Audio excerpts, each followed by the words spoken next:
అలా ఆలోచించడానికి చంద్రబాబును కాదు.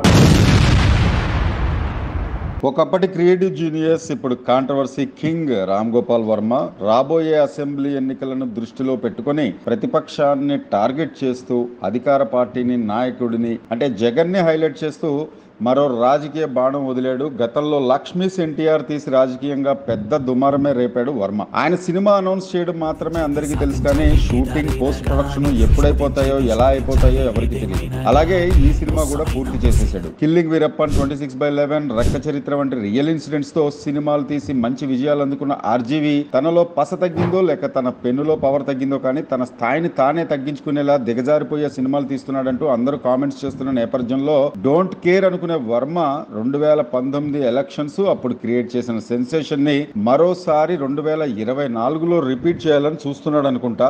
అందులో భాగంగానే వ్యూహం అనే సినిమా తీసేశాడు. శనివారం అంటే జూన్ 24న వ్యూహం టీజర్ రిలీజ్ అయింది. చాలా బిగ్ బజ్ క్రియేట్ చేస్తుంది సోషల్ మీడియాలో. అలాగే వైఎస్ రాజశేఖర రెడ్డి హెలికాప్టర్ ప్రమాదంతో స్టార్ట్ అయిన టీజర్లో జగన్ కుటుంబంలో కన్నీళ్లు, చంద్రబాబు కళ్ళల్లో ఆనందం, జగన్ భారతీల మధ్య అనుబంధం, జగన్ని సిబిఐ అరెస్ట్ చేయడం, అదే సమయంలో భారతి రోడ్డు మీద పడిన బాధలు, పదవి కోసం చంద్రబాబు వెయిట్ చేయడం వంటివి కూడా చాలా హైలైట్గా చూపించాడు. దివంగత నేతలు ఎన్టీఆర్, రాజశేఖర రెడ్డి చిత్రపటాలతో మ్యాటర్ అర్థమయ్యేలా తన మార్కు చూపించాడని ప్రేక్షకులు అంటున్నారు.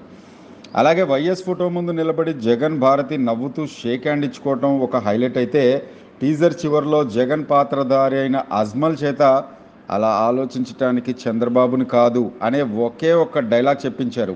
సో ఇది బిగ్ బజ్ క్రియేట్ చేయబోతుంది సినిమా కూడా అంటున్నారు వీక్షకులు. త్వరలో వ్యూహం విడుదల కానుంది.